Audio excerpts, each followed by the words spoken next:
Alright, let's dive a bit deeper into how it all started. The day I met Tom wasn't anything special, at least it didn't start that way. Just me, trying to break free from the grind with a bike ride. Then, bang, my chain decides to call it quits right in the middle of nowhere. Picture this, me, stranded, with my bike flipped upside down, hands covered in grease, and not a clue on how to fix it. That's when Tom showed up. "Looks like you could use a hand," he said, rolling up on his bike, a grin plastered on his face. He had that look of someone who's seen his fair share of bike troubles. I sighed. Yeah, this isn't exactly my forte. I was hoping to enjoy a peaceful ride, not a mechanic's lesson. Tom chuckled as he dismounted. Well, life's got a funny way of throwing lessons at us. Let's see what we got here. He knelt beside the bike, his hands moving confidently over the parts. I couldn't help but notice how at ease he seemed, like this was just another day in the park for him. "Chains come off, and you've got a bit of a mess here," Tom observed, glancing up at me. "You ride often?" "Trying to," I replied, folding my arms. "But it seems like my bike's got other plans." "Here, hold this," he said, handing me a tool I couldn't name if my life depended on it. We worked together, or more accurately, he worked while I handed him tools, following his instructions. "You're not from around here, are you?" he asked casually, as if we were discussing the weather. "How'd you guess?" I said, trying to sound lighthearted. I was new in town, having moved for the job. Didn't know many people, especially not helpful, bike repairing strangers. "Just a hunch. I've got a good eye for new faces." "Name's Tom." He introduced himself properly, finally getting the chain back on track. "Naomi," I replied, offering a grimy hand, which he shook without hesitation. "There, all done. She should ride smoothly now. Just try to avoid any more adventures today," Tom said, standing up and wiping his hands on his jeans. I couldn't help but laugh. "I'll try, but no promises." "Thanks a lot, Tom." I was pretty much stranded. "Anytime, Naomi. If you ever need a riding partner or another lesson in bike mechanics, you know who to call," he said with a wink. His casual confidence was disarming. Not in a bad way, though. It felt like talking to an old friend, someone who just gets it. We parted ways, but not before exchanging numbers. There was something about Tom, a straightforwardness I appreciated. No airs, no pretending. Just him, his bike, and a willingness to help out a stranger. Little did I know, this chance meeting would turn into so much more. It was the beginning of everything, the good, the bad, and the utterly unexpected. After that unexpected yet serendipitous bike repair session, Tom and I started hanging out more. It wasn't long before we were inseparable, cycling around, exploring every nook and cranny of our little town. It felt like we were in our little world, pedaling towards something beautiful, something ours. Our dreams started weaving together, stitching a future we both yearned for. One lazy Sunday afternoon, sprawled on the couch after a particularly grueling ride, Tom broke the silence. "You know, Naomi, I've been thinking." I turned to look at him, raising an eyebrow. "Thinking? That sounds dangerous." He chuckled, that easy, infectious laugh of his filling the room. "Yeah, well, hear me out. We've been doing this." He gestured vaguely around. "This whole thing. It's great, but I've been thinking about what's next." I sat up, intrigued. "What's next? Like, more biking trails? Or trying out those tandem bikes?" I joked, but I could tell he was onto something bigger. "No, not exactly. I mean, yes to more trails, but I was thinking more along the lines of us. Our future.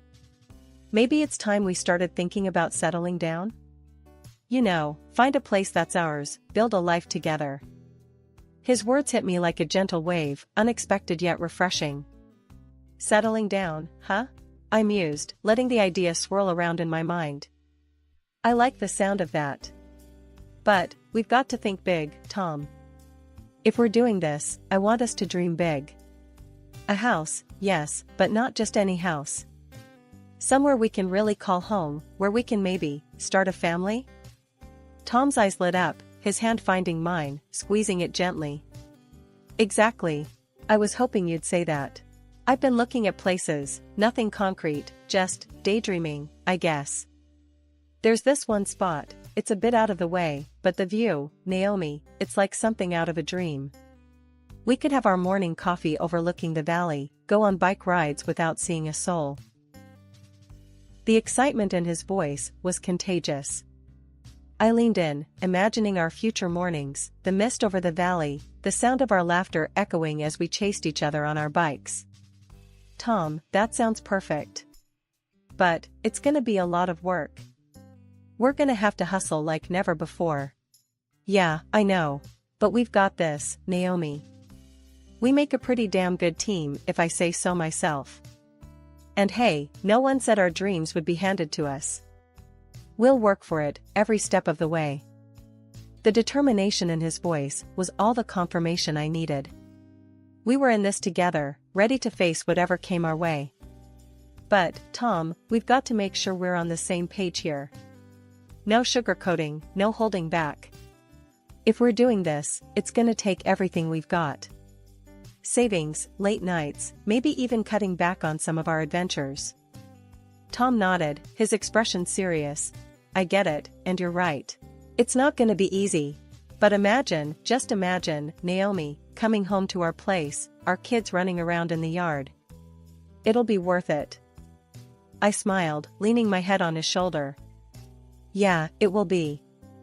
And hey, when things get tough, we'll just remind each other of that view, of the mornings we're working towards.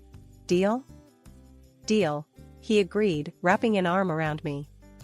We sat there in silence, not the uncomfortable kind, but the kind that spoke volumes. We were dreaming together, our hopes and fears laid bare, united by a common goal. The only thing that bothered me about living with Tom was his sister. Stepping into Lily's world is like walking into a never-ending party, where responsibility is the guest that never got invited. The first time I met her, she was sprawled on the couch, scrolling through her phone like it held the secrets of the universe. I'd just moved some of my stuff into the small house that Tom and I were calling home, and there she was, making herself very at home. Hey, you must be Naomi, the new sis-in-law, Lily said, without looking up from her phone. Her tone was casual, almost too casual, for someone who was meeting her brother's wife, for the first time. Yeah, that's me, I replied, trying to keep the peace. Nice to meet you, Lily. Was all she said, finally gracing me with a glance. It was clear from the get-go that Lily lived in a bubble, one where work was a mythical concept and money was just something you asked for. One evening, not long after that first meeting, I found myself sitting at the dinner table with Tom's family. It was a regular occurrence, these family dinners, but they always had a way of turning into a stage for the latest Lily drama. So, Lily, have you thought about what Dad offered? Tom asked, trying to sound as non-confrontational as possible. He was referring to the job offer at his dad's company, an assistant manager position that would have been a golden opportunity for anyone looking to get their foot in the door. Lily scoffed, a forkful of salad halfway to her mouth. Work for peanuts? No thanks. I'm waiting for something better. Her dad, a man of patience, but wearing thin, chimed in. Lily, you can't just wait around forever. It's time you start taking some responsibility. Oh, please, not this lecture again. Lily rolled her eyes, dropping her fork with a clatter. I don't see why I should settle for some dead-end job. The table went silent. Tom's mom, always the peacemaker, tried to change the subject, but the tension lingered like a bad taste. It wasn't just the job situation, though. Lily's financial escapades were legendary. One time, she racked up a bill so high at some fancy club, her mom had to sell a pair of jeweled earrings just to cover it. I can't believe you let it get that bad, Tom said to Lily one afternoon when the bill came to light. We were all in the living room, the air thick with disappointment and disbelief. Lily just shrugged. I didn't ask her to sell her earrings. She offered. That's not the point, Lily. Tom raised his voice, a rare occurrence. You're taking advantage of Mom's kindness. And you're not? Lily shot back, her voice rising. You and Naomi living in that house, rent-free. Granddad left it to you, but it's still taking advantage. I could feel my cheeks heating up. This was different, and she knew it. We were saving up, working towards something more. Lily, on the other hand, was just burning through life with no thought for tomorrow. Living in that house isn't the same as blowing money on parties and expecting Mom to bail you out, I finally said, unable to keep quiet. Lily looked at me, her eyes narrowing. Oh, so now you're part of this? Last I checked, you're not a part of this family by blood. There was silence after these words, and I realized that I was blushing even more. Lately, our little home started feeling less like a sanctuary and more like a public park. Ever since Lily discovered where the spare key was hidden, or more accurately, bullied Tom into telling her, our place became her go-to spot. Not for a chat and a cup of tea, mind you, but as her personal lounge, pantry, and, increasingly, her wardrobe. One particularly stressful Thursday, I came home from work, dead on my feet, dreaming of a hot shower and an evening curled up with Tom on the couch. Instead, I walked into what looked like the aftermath of a hurricane. Lily sprawled on the couch, TV blaring, surrounded by a mess of snack wrappers and several of my personal belongings scattered around her like she owned the place. I dropped my bag, the sound drowned out by the TV. My patience, already hanging by a thread, snapped. Lily, what the hell is this? She barely glanced at me, eyes glued to the screen. Chill, Naomi. Just killing some time. Your place is better than ours, you know that. I took a deep breath, counting to 10 in my head before I could trust myself to speak. It's not a public park, Lily. You can't just barge in and make a mess. Lily snorted, finally looking up at me. What's your problem? It's not like I'm bothering anyone. Tom doesn't mind. That did it. Tom doesn't mind because he hates confrontations, but I do. This is our home, not your personal hangout spot. And why are you wearing my sweater? She looked down at herself as if noticing, for the first time. This? I just found it lying around. Thought it was Tom's or something. Right, because Tom really strikes me as the pastel sweater type. I shot back, the sarcasm heavy in my voice. Before I could launch into a tirade about respect and boundaries, the front door opened, and Tom walked in, looking as tired as I felt. His face lit up when he saw me, then fell just as quickly when he took in the scene before him. Hey, babe. What's going on? He hesitated, eyes darting between me and his sister. Ask your sister why she thinks it's okay to treat our house like her personal dumpster, I said, frustration bleeding into my words. Tom sighed, running a hand through his hair. Lily, what have we talked about? Oh, come on, Tom. I'm just relaxing. Naomi's making a big deal out of nothing. Lily protested, finally turning the TV off and standing up, making no move to clean her mess. Tom looked at me, then at his sister, a silent battle of wills playing out. Lily, you gotta respect our space. And Naomi's stuff. It's not cool to just take things without asking. Lily rolled her eyes, muttering something under her breath before grabbing her bag. Fine, I'm out. Didn't realize this place was a freaking museum. As she stormed out, Tom and I were left standing in the silence of her wake, the tension thick. He moved to hug me, but I stepped back, my emotions a tangled mess. Tom, we need to talk. This can't keep happening. It's not just about your sister using our place like a hotel. It's about respect, and right now, I'm feeling a total lack of it. Tom's face fell, and he nodded, understanding the seriousness of the situation. You're right. I'll talk to her, Naomi. I promise. We'll set some boundaries. I don't want you feeling like this in our own home. The rest of the evening was spent in quiet contemplation, both of us knowing that a conversation with Lily was just a temporary fix.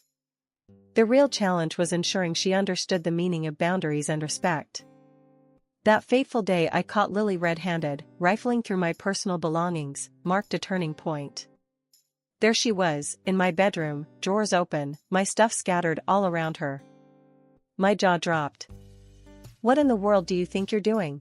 I demanded, my voice echoing off the walls. Lily, nonchalant, barely glanced up. "Just borrowing a few things. No big deal," she shrugged, as if she was doing nothing out of the ordinary. "No big deal? Lily, that's my stuff.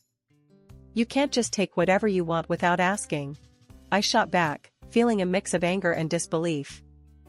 She smirked, looking up with a defiance that took me aback. "Come on, don't be so tight. It's not like you don't have plenty to spare," she retorted, her tone dripping with entitlement.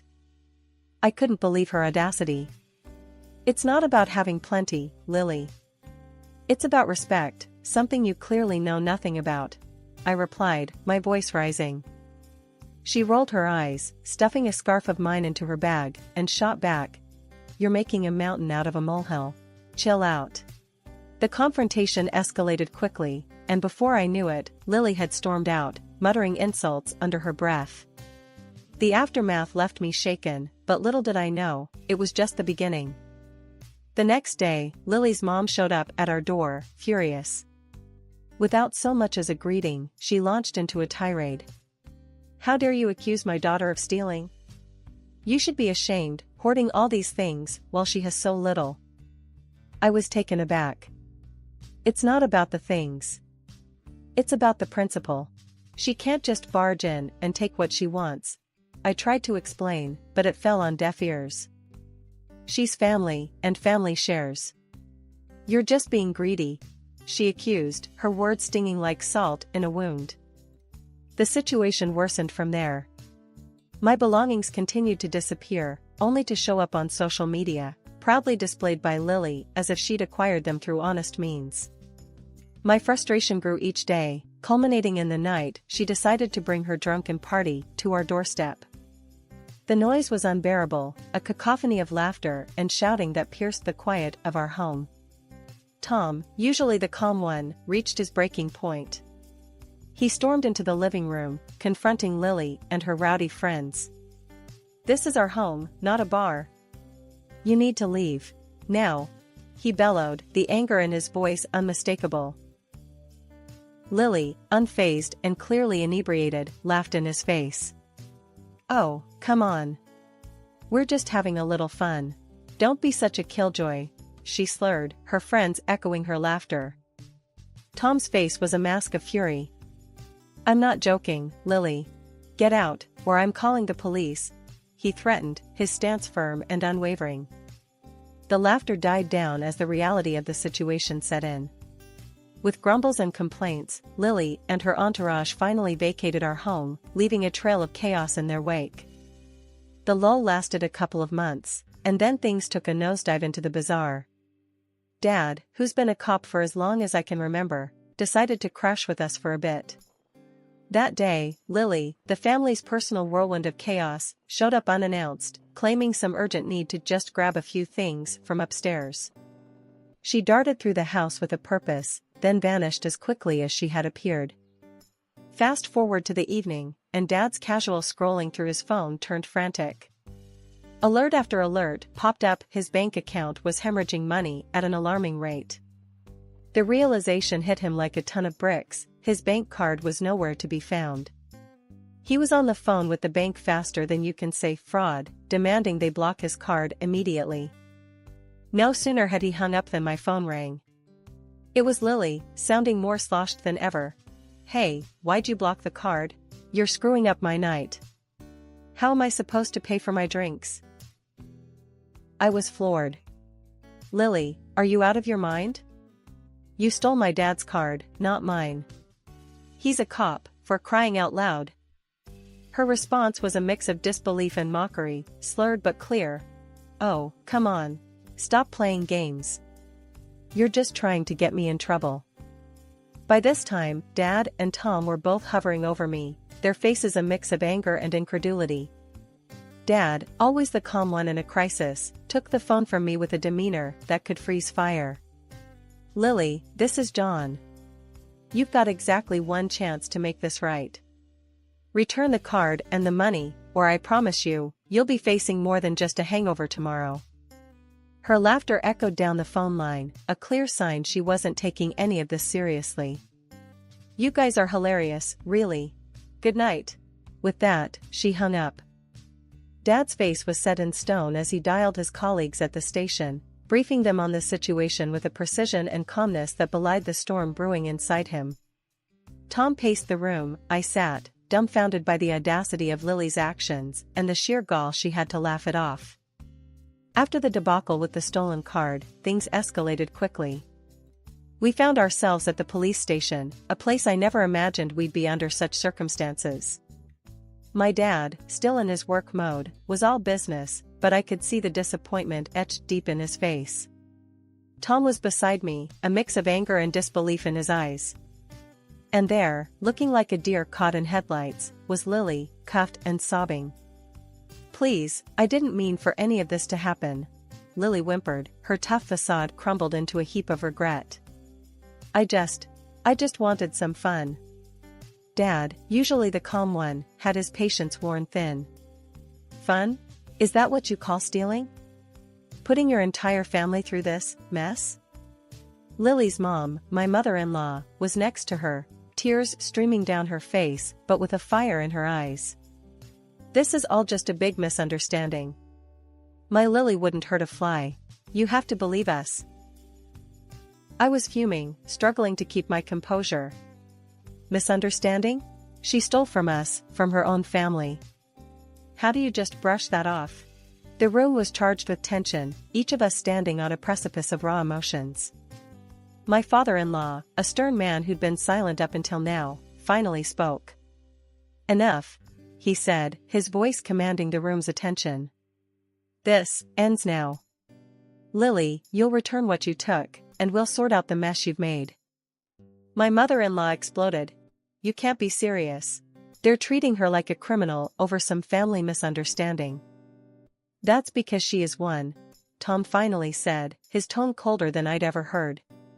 She broke the law. Being family doesn't give her a free pass to do whatever she pleases. The discussion went back and forth, with my father-in-law eventually stating that if Lily and her mother couldn't abide by the rules of decency and law, they'd have to find somewhere else to live. It was a bombshell that left everyone reeling. My mother-in-law was hysterical, Lily was a mix of tears and defiance, and there I stood, watching as the family I married into seemed to fracture before my eyes. After everything that went down, my father-in-law did right by us. He paid back every penny that Lily had blown through using Dad's card. Dad didn't push for charges against her. But that didn't mean things went back to how they were. Lily and her mom packed up and left, started a new chapter, you could say, in some cramped apartment living off what little the pension coughed up. Lily? She hasn't changed much, still jobless, still flaunting her so-called life on social media like it's something to be proud of. Tom and we had a sit-down about all this mess once the dust settled. Can you believe this? After all the drama, she's still at it, I said, scrolling through Lily's latest adventures online, a mix of disbelief and irritation churning in my gut. Tom, ever the rock, just shook his head. Let her be, babe. We did what we could. It's on her now. Besides, Tom added, we've got bigger and better things to plan.